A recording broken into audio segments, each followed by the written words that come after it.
Oh Allah, you're the light that shines above. You're the reason I never give up. You're the one I try for, live my life for, give up on love.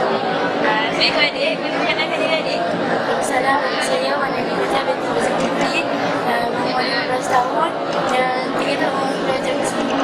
Ya, macam mana cara adik menghafal dengan mudah? Saya hafal dengan mudah, mula lancarkan muka surat yang kita nak hafal pada waktu masa kedua, contohnya sebelum solat. Kan hafazan ni setiap hari kan? Dalam setiap hari tu berapa banyak yang adik perlu hafal?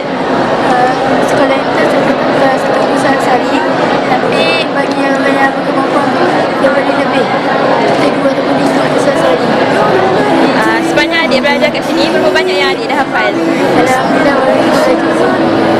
Terima kasih. Times get tough, I know you'll stand by me. You are